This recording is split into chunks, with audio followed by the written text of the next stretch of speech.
Oi, oi, Olá, boa tarde. boa tarde. Entrando no nosso primeiro videocast, né? Bom, vamos iniciar, né, pontualmente às 2 horas, 14 horas em ponto. 14 horas em ponto. Você não consegue ouvir, Cláudia? Agora? Ela tá falando ali, não ouço vocês. Aqui eu tô conseguindo ouvir tranquilamente. Agora consigo, pronto. Show.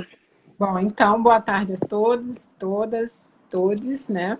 A gente está iniciando nosso primeiro videocast, né, nessa proposta aqui, online, né? A gente tem a Gabriela, né? Eu sou a Stephanie, e temos a Gabriela aqui também, que vai participar enfim, de todos os videocasts comigo, né? E com os nossos convidados.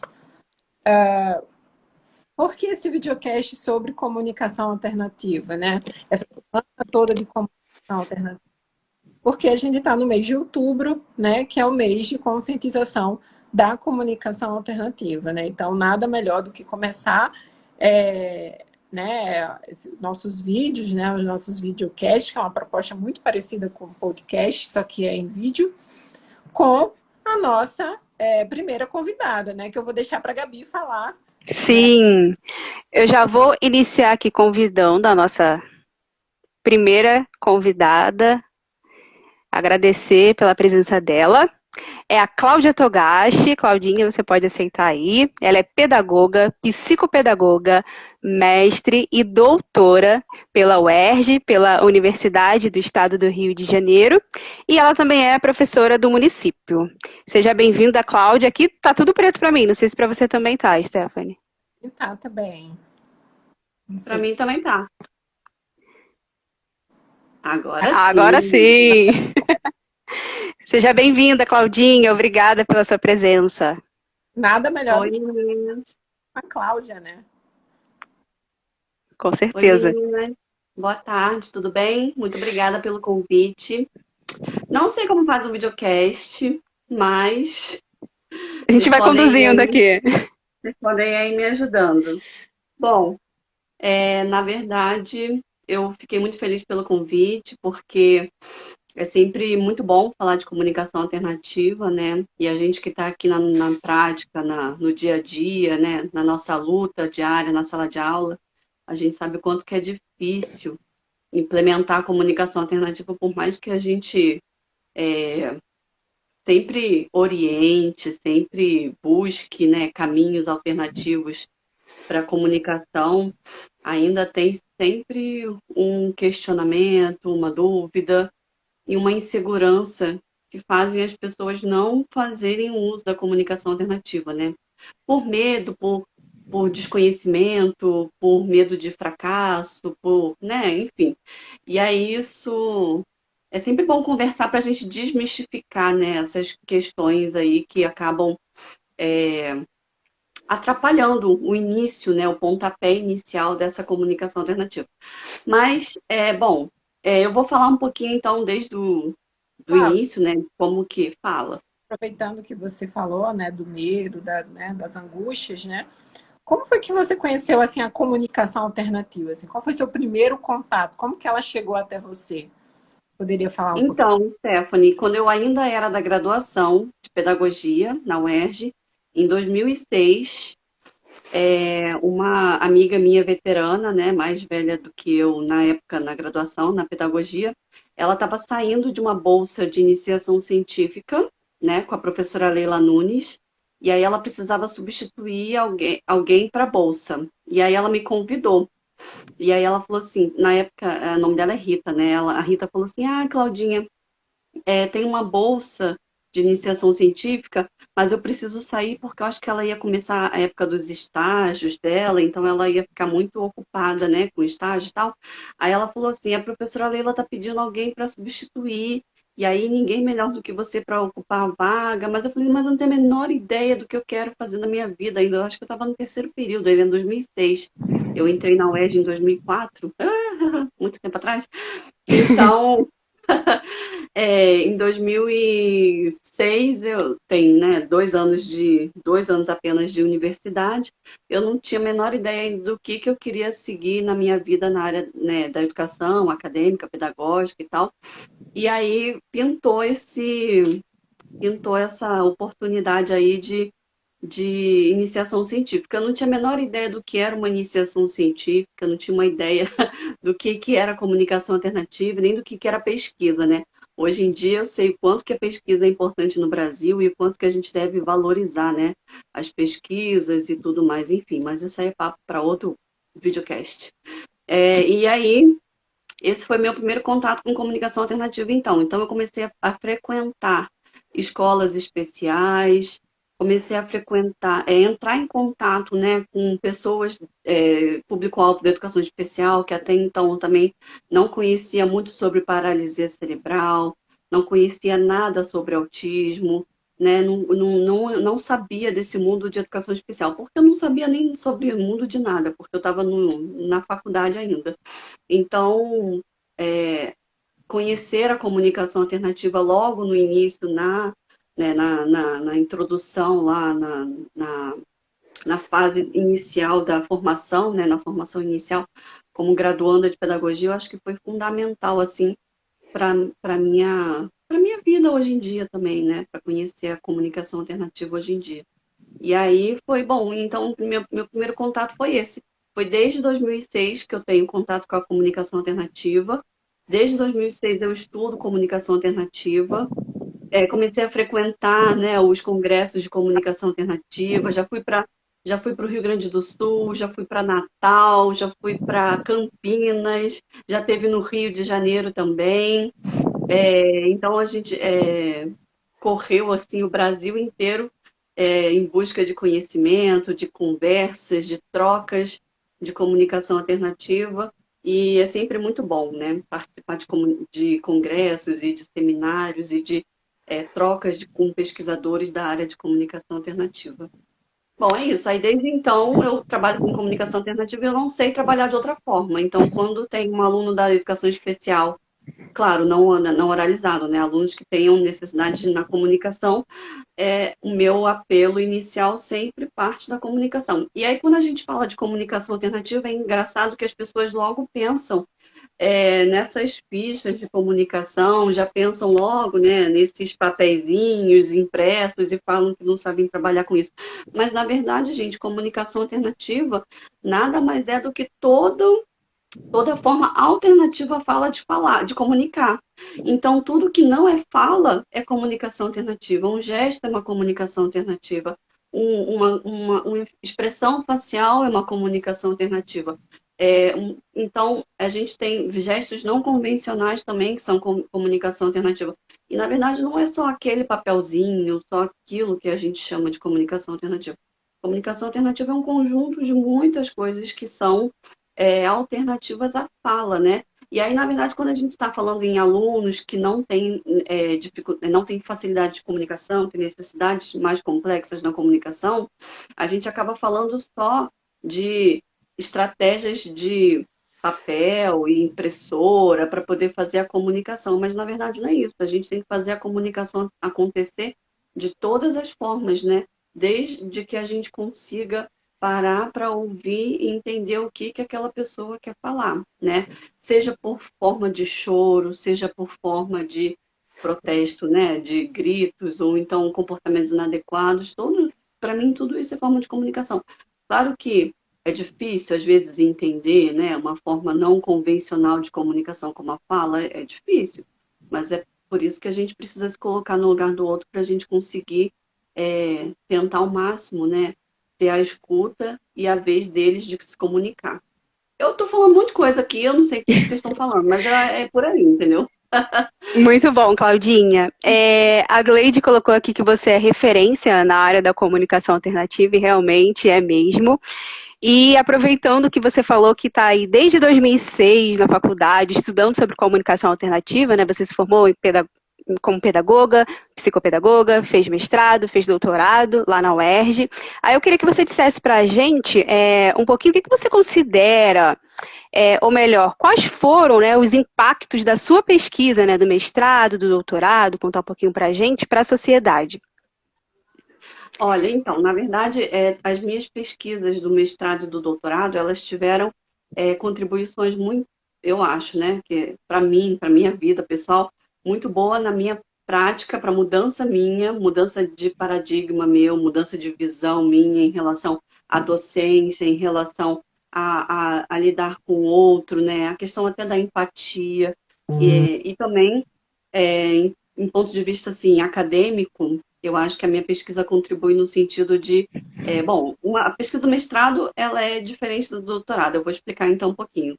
O trabalho do meu mestrado, eu dei continuidade, né, ao estudo da professora Kátia Walter. Foi aí que eu comecei a trabalhar com crianças com autismo e comunicação alternativa, porque até então meu trabalho era com a professora Leila Nunes, mais voltado para o público de paralisia cerebral, né, e pranchas de comunicação e coisa e tal.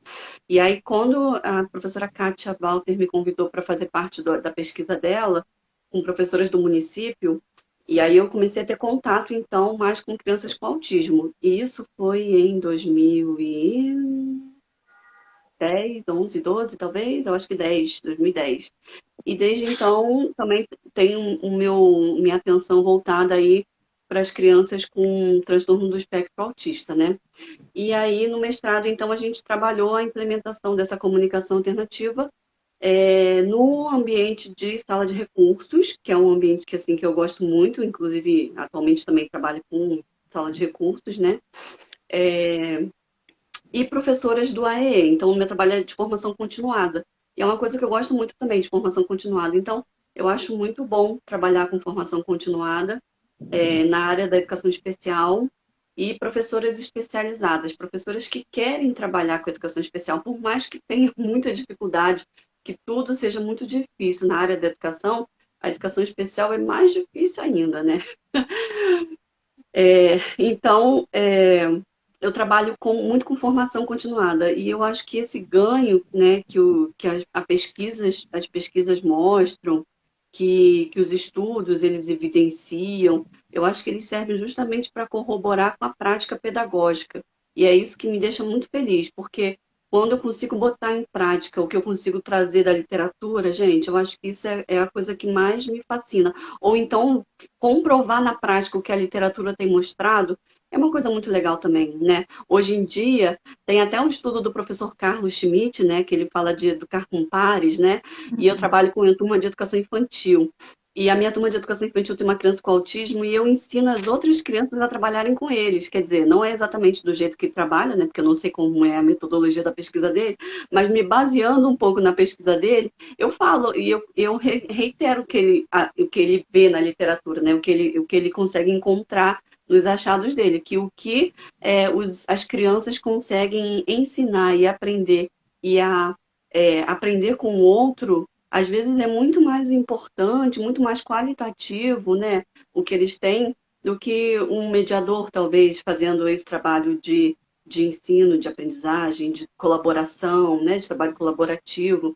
Então, essa mediação com os pares também eu super acredito, trabalho, leio os trabalhos. Então, eu já fugi de novo do meu tema, mas enfim, meu trabalho de mestrado e de doutorado é justamente para isso, para justamente corroborar com que a prática, principalmente que eu trago muito para o meu campo, né, que é a Prefeitura do Rio de Janeiro, né, o município do Rio de Janeiro, o que a prática do município pode ajudar nas pesquisas de mestrado, de doutorado, enfim, as pesquisas acadêmicas, e o contrário também. O que as pesquisas acadêmicas conseguem ajudar também na prática dos professores, né? E eu acho que isso é super importante, essa troca, ela é fundamental para que os professores consigam ter uma formação continuada de qualidade, né? E para que essas crianças, mais do que ninguém, ou não só crianças, esses alunos consigam se beneficiar acima de tudo. Então, no doutorado, meu trabalho não foi somente o uso da comunicação alternativa. A gente teve, sim, um viés da comunicação alternativa, mas ele foi mais voltado para o currículo funcional natural, né? Que são práticas mais voltadas para a funcionalidade, para a qualidade de vida dele enquanto ser humano e tudo mais. E aí eu também tento aplicar essas práticas do currículo funcional no meu dia a dia, hoje em dia, no meu contexto de sala de aula, seja na educação infantil ou no ensino de sala de recursos, que eu também tenho tido essa experiência, né? Claro que na correria do dia a dia, nem sempre a gente consegue aplicar tudo da forma como a gente gostaria, né? Mas a gente busca algumas estratégias que a gente consegue tentar, né? Pôr em prática o que a gente traz da literatura, o que a gente traz do que a gente aprende nos nossos estudos e o que as pesquisas acabam mostrando e a gente traz junto para poder, não sei, tentar mudar a prática, melhorar a prática e conduzir um pouco mais para que esse trabalho com as crianças e com os adultos e com os adolescentes consigam fluir melhor. Vocês conseguem me ouvir? Consigo. Sim. Agora sim. Vocês têm o som? A Cláudia falou tudo, né? A teoria e a prática, elas se cruzam, né? Não tem aquilo, é só a teoria, só a prática. Elas conversam todo momento, né? E eu acho que é isso. Cláudia, você falou aí, né, acho que no início da nossa conversa, sobre os mitos, né, da comunicação alternativa. O que você poderia falar para a gente aqui sobre o mito, né, de que a comunicação alternativa, ela inibe a fala, né? Acho que isso aqui é bem legal. Então, quando eu vou dar alguns cursos para as professoras, né, e para mães também de crianças com necessidades complexas de comunicação, tem vários mitos envolvendo a comunicação alternativa aí, que é justamente, eu acho que é um dos principais fatores que dificulta a propagação do uso da comunicação alternativa, principalmente no meio escolar, né? O primeiro mito da comunicação alternativa é que ela vai inibir a comunicação. Por exemplo, se a meu filho com autismo, começar a usar esses cartõezinhos, a fono disse, e tem inclusive, né? Eu estou falando de uma profissional aqui, mas é um exemplo, tá? A fono disse que ele vai ficar preguiçoso e ele não vai mais falar. Gente, isso não acontece, muito pelo contrário. Todas as pesquisas que envolvem o uso da comunicação alternativa, elas só mostram justamente o contrário, que a comunicação alternativa, ela justamente ajuda a organizar as ideias, ela ajuda a organizar a linguagem, e aí sim, tem até pesquisas que aconteceu até no meu estudo do mestrado, que crianças que possivelmente, antes, né, desses 3 anos que ela começava a falar, né, e aí teve essa regressão, que eles não chamam mais de autismo de regressão, né, que elas têm a perda da fala, né, elas voltam a ter uma comunicação verbal ou um balbuciar na comunicação alternativa, né? Tenho até um aluno hoje em dia que eu trabalho com ele na educação infantil e ele começou a falar mamá, mamá, mamá. Então, quanto mais, gente, a gente tem vontade de comunicar, quanto mais a gente se comunica com o outro, mais a gente quer se comunicar. E aí, mais estratégias de comunicação a gente vai ter. Então, esse mito aí de que ele vai inibir, vai proibir a fala, vai deixar preguiçoso, isso não existe, muito pelo contrário. Deixa preguiçoso quando você deixa uma criança com paralisia cerebral no cantinho da sala, já que ele não incomoda ninguém, e aí você vai deixar ele lá no cantinho da sala. Aí sim, ele não vai querer falar com ninguém, não vai querer usar nada e não vai querer fazer nada. Ah, mas ele só dorme. Claro, gente, ninguém vai lá falar com ele. Quem é que quer falar com uma criança? Quem é que quer interagir com uma criança que só dorme? Ou o contrário, que criança que quer interagir com quem não quer interagir com ele e larga ele no canto da sala? Então, essa coisa de que a comunicação alternativa vai inibir, vai prejudicar, vai descompensar a possibilidade de fala, é muito pelo contrário. A comunicação alternativa, ela só vai estimular e só vai incentivar a fala. Inclusive, minha filha, que não tem, né, até então, não tinha, né, até então, nenhuma necessidade complexa de comunicação, mas eu achei que a fala dela atrasou um pouquinho para começar. Eu fiz alguns cartões de comunicação para ela e foi muito importante para mensagens receptivas dela e para vocabulário, né?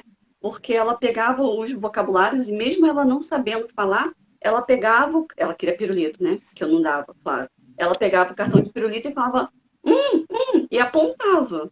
Quer dizer, ela criou a estratégia dela para falar comigo. E Se eu você não tivesse nada ali... também Hã? deu voz, ela, né? Sim, então, ela não conseguia falar por alguma questão é, dela, fisiológica, neurológica, que ela não estava ainda no tempo de fala, enfim, um tempinho dela de falar, mas ela estava se comunicando. E aí, por mais que também a comunicação alternativa, né, não seja só mensagem expressiva e ter mensagem receptiva também, eu também usava os cartões de comunicação dela para vocabulário dela. Então, eu também aumentava o vocabulário dela. Tanto é que quando a gente fez um teste aí depois, lá na Rede Sara, né, o psicólogo falou que ela tem muito mais vocabulário do que crianças da idade dela.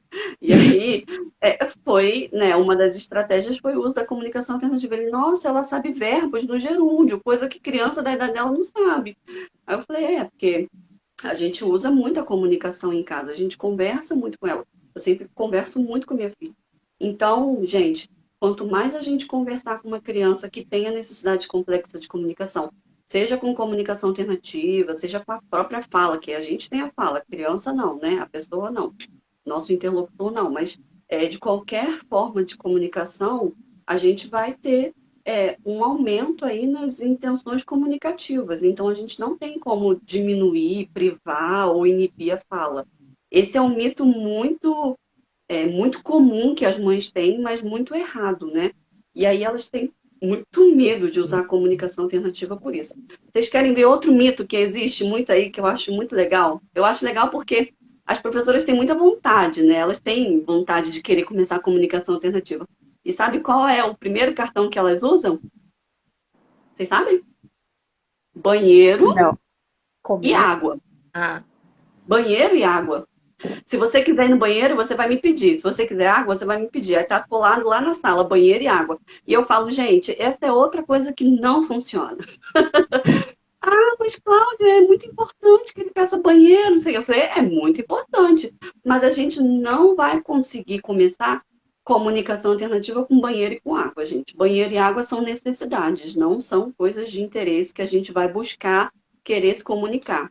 mas é Então, às vezes, a gente cria algumas estratégias que a interessante. gente acha que são importantes para a gente, mas para quem é o usuário da comunicação alternativa não vê funcionalidade nem importância. Então a gente tem que pensar como uma pessoa com necessidade complexa de comunicação pensa do que ela vai querer conversar.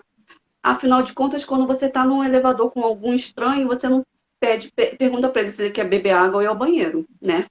Você puxa assunto com coisas aleatórias ou que seja do interesse. Se ele estiver vestindo uma camisa do Flamengo, você vai falar, pô, amanhã tem jogo do Mengão, né não? E tu acha que o quê? Vai ganhar do Corinthians? Como é que vai ser? Você já está puxando um assunto com o interesse de uma pessoa. Então, por aí a gente pode começar também com uma criança que não tenha oralidade, né? Que tem essa necessidade complexa de comunicação. A gente pode perguntar para a mãe antes o que essa pessoa, o que essa criança, esse aluno, ele gosta de falar, de conversar, o que ele frequenta, o que ele gosta de fazer no final de semana, qual é a rotina dele em casa, para a gente já ter um assunto assim engatilhado para começar a conversar. Porque imagina se você fala de futebol com uma criança que nunca viu futebol na vida, é bola fora, literalmente. Você não vai puxar assunto nenhum com essa pessoa. Então, comunicação alternativa também é planejamento. A gente precisa planejar o que a gente precisa trabalhar com ele e trabalhar o vocabulário, planejar o que a gente vai falar, planejar o que a gente vai trabalhar com ele. E aí, quando a gente fala de vocabulário, a gente tem o terceiro mito da comunicação alternativa. Stephanie, você sabe qual que é o terceiro mito? É a gente achar que a gente precisa que a pessoa saiba todos os vocabulários do mundo, mas não precisa. Por quê? Quem é que nasce com todos os vocabulários do mundo? Ninguém. Vocabulário é uma construção. A gente vai aprendendo à medida que a gente vai usando. É igual a gente aprender inglês ou outro idioma que não seja a nossa língua materna. Até a nossa própria língua materna, né?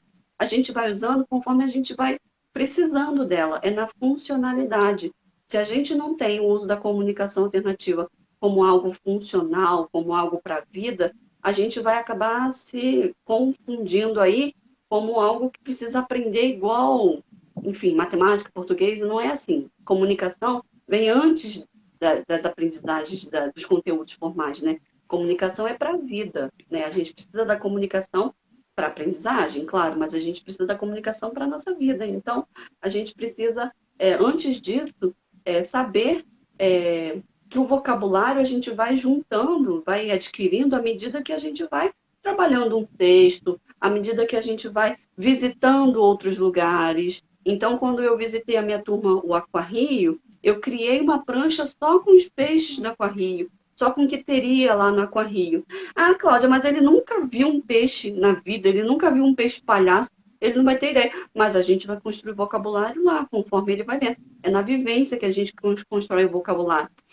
Minha filha foi ao zoológico, não sabia o que, que era um elefante, porque ela nunca viu um elefante. Claro, né? Não tô falando de exemplo, porque a gente tem vários vídeos que tem elefante. Mas ela não sabia o que, que era, sei lá, um hipopótamo. E aí ela viu o hipopótamo lá no zoológico. Então, ela construiu esse vocabulário. Ah, e outra coisa, a palavra zoológico, ela não sabia o que, que era. Ela não sabe o que, não sabe o que. Ah, hoje em dia ela fala zoológico, né? Na Lagoa Rodrigo de Freitas, que eu levo ela para passear lá, ela, ela fala assim, mamãe, vamos na lagoa. Ah, minha filha adora ir na lagoa. E aí agora ela tem o vocabulário da lagoa. Então, para uma criança que tenha necessidades complexas de comunicação, você fala assim, ah, não vou colocar na prancha dela de comunicação a palavra zoológico, nem a palavra lagoa, porque não faz parte do vocabulário dela, tudo bem, faz sentido. Agora, se ela vai lá visitar, ah, eu vou ter que trabalhar primeiro o conceito de lagoa para depois ir lá na lagoa. Não, gente, você leva lá na lagoa, vamos fazer um passeio na lagoa do Rodrigo de Freitas. E aí a gente trabalha a lagoa e trabalha com os conceitos. Então, os conceitos são adquiridos na medida que a criança vai se desenvolvendo também, tá? E aí tem um mito que diz que a gente precisa primeiro ensinar o conceito, né? Por exemplo, ó, eu preciso primeiro ensinar. Olha, isso é uma tesoura, tesoura, para depois criar o cartão de tesoura, colocar no papel o cartão de tesoura e aí trabalhar o cartão de tesoura. Não é assim. A gente faz na funcionalidade, a gente faz na prática do dia a dia. Até porque, né, vamos combinar, o professor não tem isso de ficar muito tempo demorando para poder criar vocabulário. A gente precisa ir com mais facilidade, mais rapidez na parada. Tá? E aí outros mitos que existem também em relação ao uso da comunicação alternativa é que a gente precisa criar um material geral para todo mundo, né? Isso também não existe, vocês sabem, né? Cada criança é uma criança e precisa de uma necessidade específica.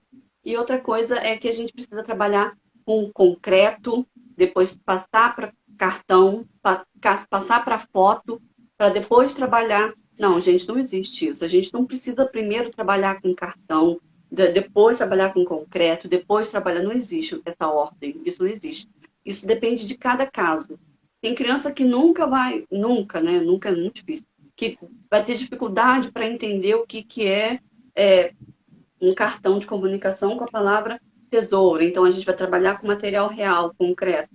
Tem criança que vai ter uma questão visual, que não vai conseguir olhar o cartão. Então, a gente vai precisar trabalhar com texturas. Então, depende de cada criança. Eu não posso falar aqui por todas. Falei mais, muito, né? Fala, pode falar. Vocês conseguem me ouvir? Agora sim. Tá cortando direto. E com material tátil, né? Eu acho que a Cláudia quis dizer isso também, né? Da questão. Sim, símbolos táteis e relevo, né? Então, a gente tem essas possibilidades também, que eu acho que vocês vão dar uma abertura melhor depois. E tem gente melhor para falar do que eu sobre isso. Bom, é isso. Sobre os mitos, é isso que eu tenho para falar. Não, foi muito ótimo. Bom. Muito bom, Claudinha. Muito obrigada. Desmistificou vários mitos aí da comunicação alternativa. Nós fizemos uma caixinha de perguntas essa semana e nós selecionamos 2 perguntas para você poder responder aqui no nosso videocast. Aproveitando que você está falando sobre essa questão de recursos, a primeira pergunta é: como saber que o recurso, a comunicação alternativa, é adequado para o aluno? Quando funciona. Quando o aluno conseguiu atingir o objetivo, que é a comunicação, né? Se você bolou uma estratégia, bolou um recurso, bolou um material, ele conseguiu responder, você ficou satisfeita com a resposta dele, entendeu o que ele entendeu e ele conseguiu responder de uma forma funcional, de uma forma prática, de uma forma prazerosa, que você sabe que ele conseguiu responder mesmo, eu acho que isso serviu como funcionou, né? Como uma coisa boa. Bom, eu entendo assim, dessa forma. Stephanie, não estou te ouvindo, mas pode falar de novo. Cortou. e avaliando sempre os recursos que a gente está utilizando, né? Isso aqui eu fiz, o professor fez um recurso mirabolante, tá tão animado para usar com o estudante, aí às vezes não dá certo, aí o professor se frustra, não deu certo por isso, isso e isso. Aí às vezes deixa de ofertar ali aquela atividade, ou não pensa às vezes em outra estratégia, porque, sei lá, ficou frustrado, porque queria muito que o aluno fizesse aquilo ali também daquela forma, né? Isso. Então quando o recurso é adequado, é quando ele funciona e quando ele dá certo, né? E assim, pensando sempre no aluno. Então, a gente pode, às vezes, até usar o mesmo material para outro aluno? Pode, dependendo do que foi planejado para ele, dependendo do que está sendo trabalhado para ele, não tem problema nenhum.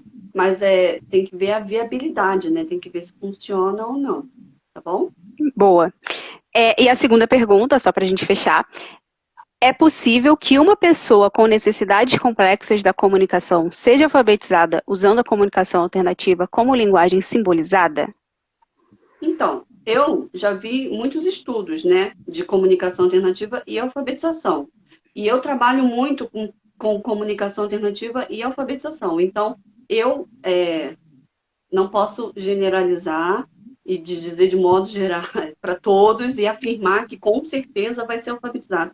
Mas eu posso afirmar por mim, pelas minhas experiências e pelos meus estudos não acadêmicos, né, meus estudos pessoais, que eu consegui alfabetizar algumas crianças, algumas pessoas, alguns alunos, né, usando a comunicação alternativa como estratégia. Não é somente a única estratégia, mas alguns recursos da comunicação alternativa foram importantes para a alfabetização, sim. Não só também só isso, mas como algumas estratégias na criação de conceitos, na criação de conteúdos, tá? Então, a gente usa, sim, também como estratégia de comunicação, como adaptação, flexibilização curricular. Tá, sim. E tem muitos estudos, né, que podem trabalhar isso. Eu acho que a professora Débora Deliberato, ela deve trabalhar muito com alfabetização, se eu não me engano, ou se ela já trabalhou, alfabetização e comunicação alternativa. Tem alguns textos na literatura no Cielo, tem muitas pesquisas que falam sobre alfabetização. Eu acho que vale a pena dar uma olhadinha e são estudos bem interessantes que falam sobre alfabetização e comunicação alternativa, tá? Então, eu acho que é possível sim. Inclusive, tem um aluno nosso e tem paciente que a gente atende lá no consultório que eu tenho quase certeza que ele é alfabetizado. Só não tenho certeza porque ele tem muito mais preguiça do que vontade de querer fazer, sabe? Aquela preguicinha assim. Mas ele demonstra saber ler tudo que a gente já está trabalhando. Ele só não demonstra muito interesse ainda. Porque ele começou agora, né? Então, a gente está ainda em fase de avaliação dele. Mas ele já demonstra saber sim. E ele fazia uso até de comunicação alternativa com outra profissional. Era uma fonoaudióloga que trabalhava com PEX com ele. Então, a partir daí a gente vai pegar esse gancho e já vai trabalhar também a comunicação alternativa com ele e a alfabetização. Entendeu? Vocês me ouvem, né? Sim. Agora chegou um momento muito legal do nosso videocast, que você, Cláudia, vai contar pra gente alguma curiosidade ou alguma história, pode ser até uma história engraçada, que você já passou na sua prática utilizando a comunicação alternativa ou alguma coisa que aconteceu que você, nossa, eu precisei repensar, pensar de novo, mas a gente queria uma história curiosa. Você já passou? Nossa, gente, não sei. Curiosa não tem, mas tem muitas coisas assim, bonitas, sabe? De legal, assim, para falar. São situações que a gente sabe que a criança está angustiada, está nervosa, está querendo pedir alguma coisa e geralmente ela não consegue, né? Por falta de estratégias, falta de recurso. E aí, quando ela consegue, ela fica muito feliz, né? Então, lá no consultório, a gente tem um painel cheio de comunicação alternativa, cheio de cartões, né? Eu não estou lá no consultório porque ele está em uso agora, mas tem Cláudia, um painel cheio de... Oi. aqui para todo mundo que está acompanhando lá o nosso videocast, o nome do seu consultório? É STEAP Psicopedagogia. Bom, e aí ele tá em funcionamento, mas eu estou trabalhando com outras parceiras. No caso, eu não estou atendendo ainda não. Ainda não, já atendi, já parei. Depois eu penso em voltar, mas por enquanto ainda não voltei não, tá? E aí o que acontece? Lá tem vários cartões, né? Tem um cartão de açaí. E aí o menino pegou o cartão do açaí e mostrou para a mãe dele. E aí ele saiu todo feliz, né? Pegou o cartão, estava no final do atendimento dele. Aí eu falei assim, menino, para onde você vai? Aí ele pegou o cartão e mostrou o açaí para a mãe, porque a mãe tinha falado que ela ia levar o açaí para ele se ele fizesse atividade, enfim, do jeito que ela combinou com ele. E aí ele ficou muito feliz. Então, não são coisas engraçadas, mas é legal a gente saber que nossa prática funciona e que eles colocam para o dia a dia deles, sabe? Eu acho isso muito legal. E também uma coisa que me deixou muito feliz foi saber que lá no Aquarrio, numa atividade que eu fiz com meu aluno, ele estava muito ansioso, muito agitado, muito nervoso, e a gente não sabia o que que era. E nesses eventos de escola, os instrutores ficam um tempão sentados conversando um monte de coisa, né? Falando, falando. Não tô questionando, não, tá? Não tô julgando, não. Mas eles ficam fazendo aquele trabalho deles de monitoria e centro e fazem essa ambientalização. Só que nem sempre a criança com autismo tem paciência para esperar e ouvir tudo que ele está querendo falar, né? Ela quer ver o que que tem lá. E aí o menino estava muito angustiado e estava querendo fugir e todo mundo assim, ai, tem que sossegar. Entendeu? Eu falei, não, gente, ele não aguenta mais, nem eu aguento mais esse cara falando aqui.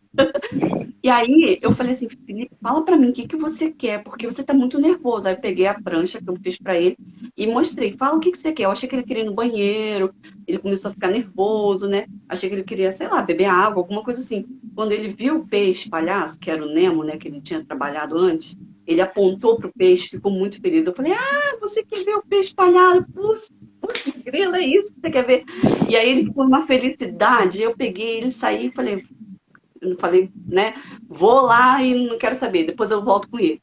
E aí, gente, ele ficou muito feliz e acalmou, sabe? Então ele foi lá sozinho comigo, né? Sozinho, sem a turma, né?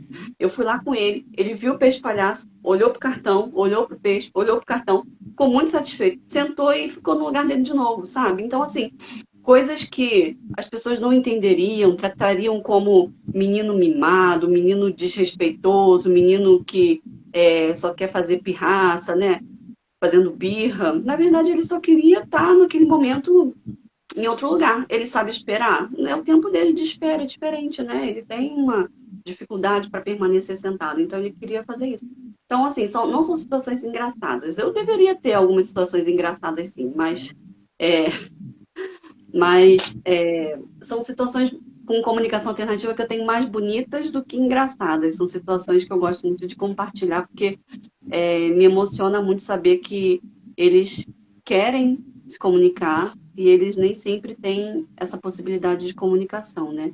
E aí, quando a gente começa a trabalhar e a compartilhar e a mostrar a possibilidade de comunicação, eu acho que eles ficam mais representados, eles ficam mais felizes, mais calmos, né? E isso acaba ajudando em tudo, na vida pessoal, na vida acadêmica e na vida social. Muito bom, Claudinha. No início você mostrou uns cartões. Você poderia mostrar esses recursos pra gente? Que você tem aí? Então. A Stephanie falou para deixar separado aqui algumas atividades, né?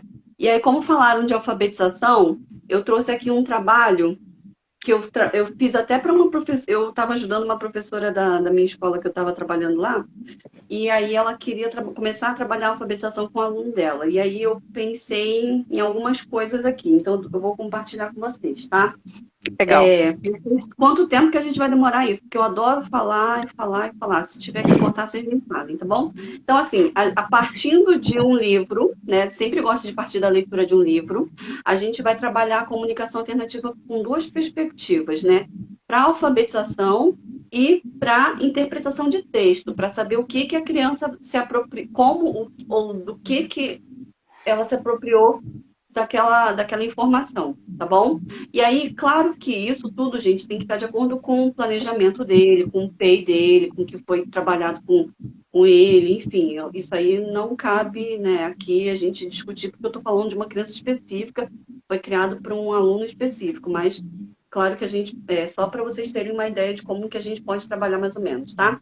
Então, eu tenho aqui um texto, né, que é um livro chamado O Barulho Fantasma, tá bom? E aí aqui, olha, a gente pode já começar a trabalhar a capa do livro, né? Claro, a gente vai ler o livro, a gente vai ler o texto, a gente vai ler essa história, depois a gente vai fazer as atividades de alfabetização e interpretação.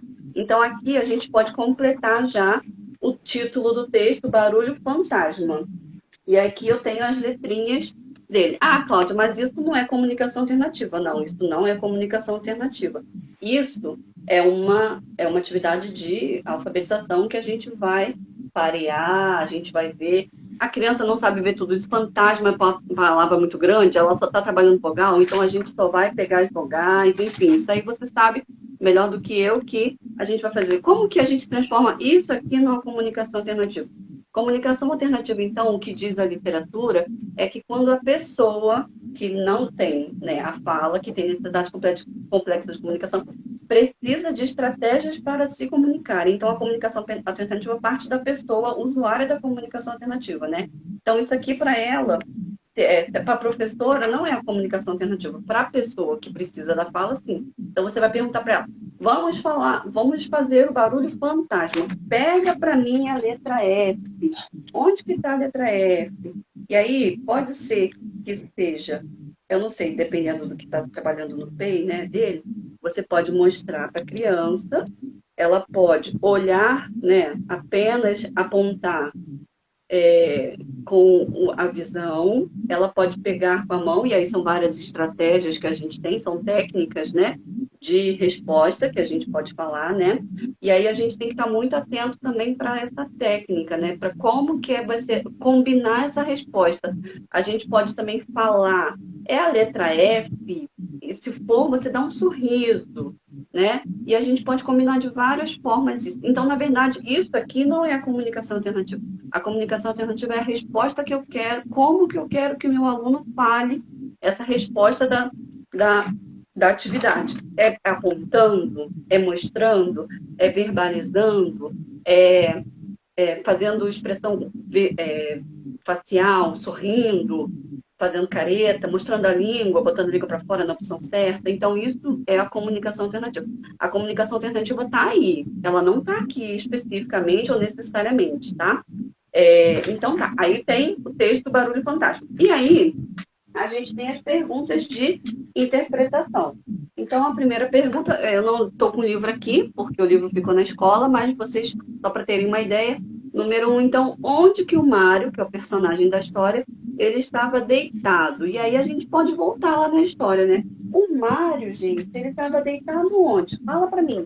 Ele estava deitado no chão ou ele estava deitado num sofá? Vamos lá ver onde que ele estava? E aí, mais uma vez, essa estratégia de resposta é que é a forma que ele vai ter para se comunicar. Ah, a gente pode pensar em outras estratégias? Pode pensar em outras estratégias. A gente pode só apontar? Pode apontar. Pode colar? Pode colar. E aí é do jeito que você está combinando com ele que você vai fazer, tá bom? E aí, se ele não responder, a gente aguarda um pouquinho. Vou perguntar de novo. Onde que o Mário estava deitado? Você acha que ele estava lá no chão ou que ele estava no sofá? Vamos lá no livro, já que você não está lembrando, vamos ver lá no livro. Olha, ele está deitado no chão. Olha aqui no livro, tá vendo? Aí, olha, onde que está o chão, então? Ah, Cláudia, mas aí você está dando a resposta para ele. Claro, a gente está ensinando também, porque uma criança que tem uma dificuldade na linguagem, uma dificuldade na interação, uma dificuldade na percepção, ela vai ter dificuldade na resposta também. Ela não sabe nem o que é para fazer, o que é para responder. Então, a gente precisa ensinar também como é que é para responder. E aí, a gente vai ensinar respondendo, mostrando para ele. Oi, Stephanie, não estou ouvindo. Você está me ouvindo agora? Agora sim. Agora sim. É isso de resposta falada, né? Você está dando um modelo para que ele possa... Isso. Ensinar, porque às vezes a gente fala lá, tá vendo? Não sabe nada. Mas ele não sabe nem o que é para falar, gente, coitado. Então a gente precisa de criar, mostrar para ele como que é uma estratégia. E aí na segunda pergunta, né? Como que o Mário ficou com barulho? Será que o Mário ficou... E aí a resposta a gente cola aqui, né? Ou cola aqui, ou, sei lá, cria a sua estratégia. Ele ficou feliz ou o Mário ficou assustado? Como que o Mário ficou? E aí a gente vai, de novo, lá no texto, caso o aluno não demonstre saber, não demonstre... Porque se ele demonstrar que ele não está sabendo nenhuma resposta, vai ficar desanimado, não vai querer responder, e o objetivo não é esse. O objetivo é que ele queira responder. Então, vamos voltar lá no livro. Olha lá. Lá no livro, olha a cara do Mário. Ele tá feliz? Não, ele está assustado. Então, a gente vai trabalhar essa questão também das emoções, felizes, assustado. E a terceira, o que encostou no pescoço do Mágico lá na história, né? Foi, Deus me livre, uma barata ou foi uma mão de osso? O que que estava lá na mão do Mário, lá no pescoço dele?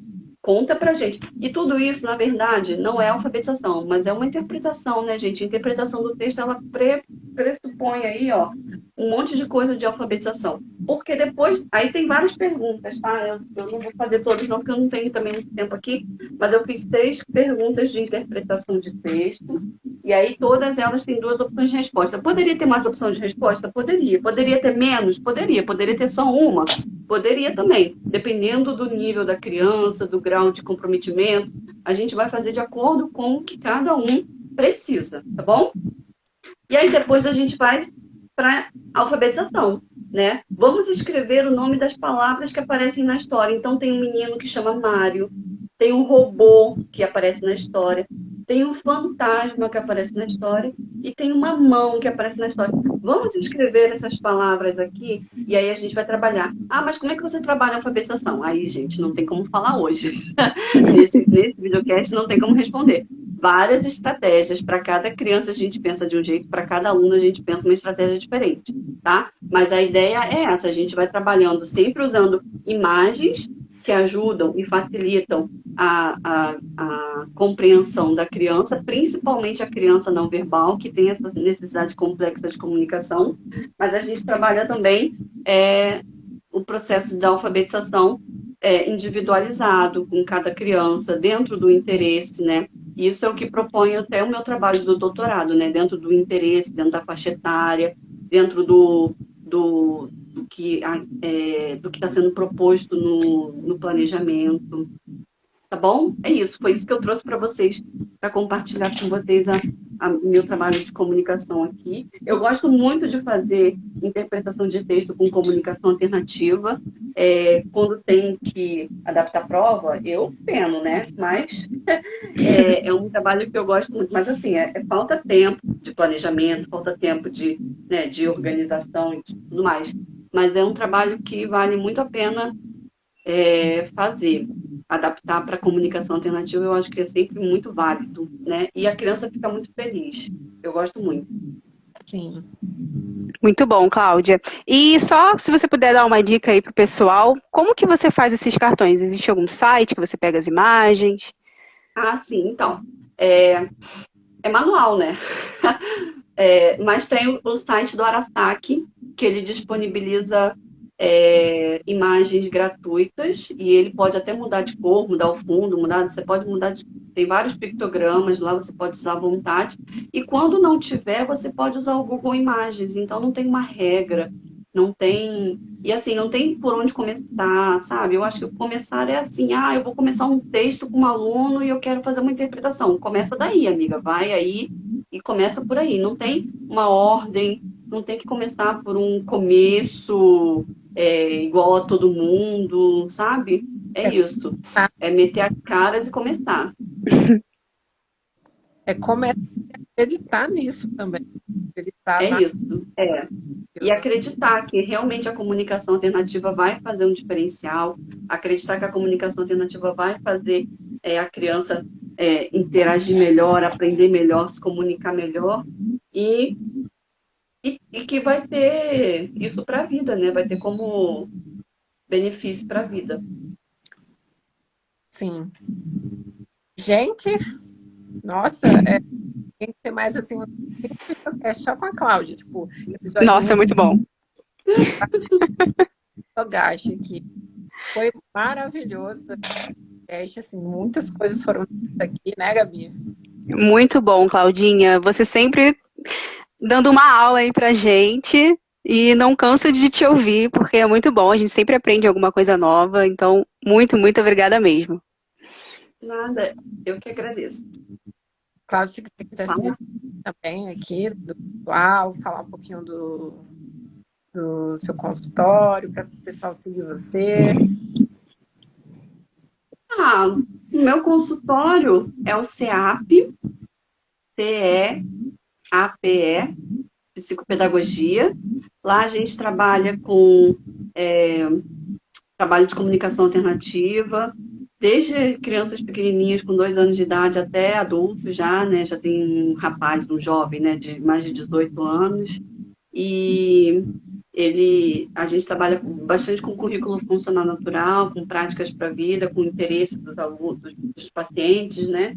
E, bom, e é isso. Então, pessoal, a gente finaliza, né, esse primeiro podcast, e vai disponibilizar para aqui. A gente vai fazer o dele, né, bem legal aqui no videocast. Amanhã teremos a convidada Rita Rodrigues, né? Acho que a Cláudia não conhece ela. A Rita, teremos a para contribuir mais com a alternativa. E a gente se despede desse nosso episódio com a Cláudia. Muito obrigada, pessoal. Tchau, tchau. Obrigada, Cláudia. Tchau, tchau, Stephanie. Tchau, obrigada. Beijos. Beijo.